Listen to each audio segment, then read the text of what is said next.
Tell us a little bit about the work that your laboratory does.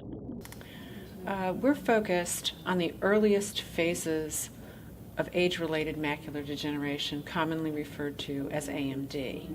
I have been funded for a number of years from the National Institute on Aging, which is part of NIH here in the United States, to look at how people transition from normal aging, normal macular health, to the earliest phases of the disease, with the idea that if we understand that process better, prevention strategies could actually be developed.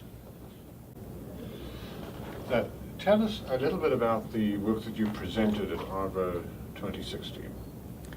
My poster this year at ARVO is focused on developing a functional endpoint that can be used in clinical trials on intermediate AMD. In other words, when we go to evaluate potential new treatments for AMD, we need to have a way to measure vision, whether the treatment improves vision. And the problem is that visual acuity is a very poor endpoint in that sort of research, because in most patients, it's very good in intermediate AMD. So what my poster has looked at is a new functional endpoint, rod-mediated dark adaptation.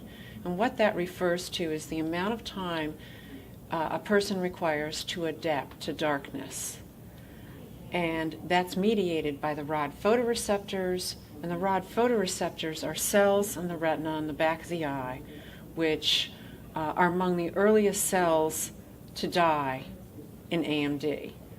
So if we can develop strategies to keep those cells alive, we can also hopefully improve rod-mediated vision.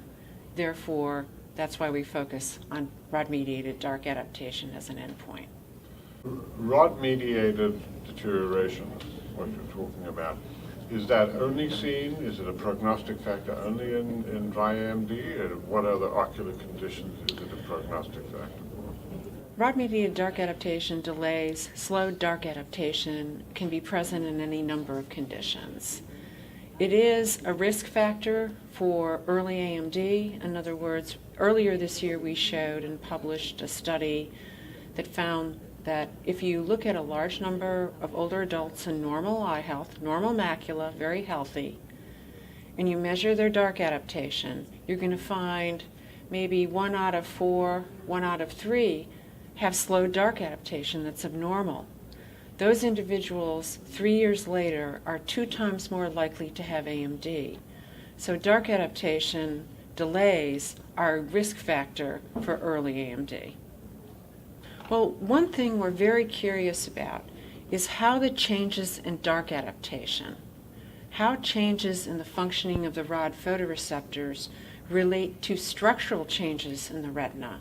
In other words, looking at structure-function correlations.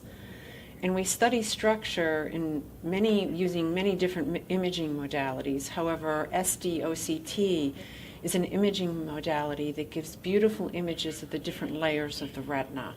And we're trying to look for associations between the delays in dark adaptation and the appearance of lesions in those layers and what layers are impacted. What are your next steps on this particular line of research? How far are you with that particular line of research? We've collected a lot of the structural data and the functional data, and we're trying to put both sides of the puzzle together now. We're analyzing the images. We also hope to test more patients, not only in the early phases of AMD, but also patients who have intermediate AMD. What are the immediate term, medium term, and long-term translational implications of your work? I think the immediate implications is that if we can show that dark adaptation as a measurement technique is a good functional endpoint, in other words, it changes over time, we can show proof of concept that if you provide an intervention that helps the retina, prevents AMD from progressing or prevents AMD altogether, you'll also improve dark adaptation. So using it as a functional endpoint in proof of concept studies and maybe even in clinical trials is probably the most immediate impact. The longer-term impact of the work is that if we can put functional changes together with structural changes in the retina, we'll have a better understanding of the pathobiology of the disease, and therefore that could actually lead to improved treatments. Excellent. It sounds like it's a wonderful new modality to give us a great deal of information, both prognostically potentially and in terms of monitoring for dry AMD. Yes, we're very excited about the line of work, and fortunately, the National Institutes of Health and Research to Prevent Blindness have also been very interested in the line of work. So, if you were to say to patients what the implications of your work are, how would you phrase that?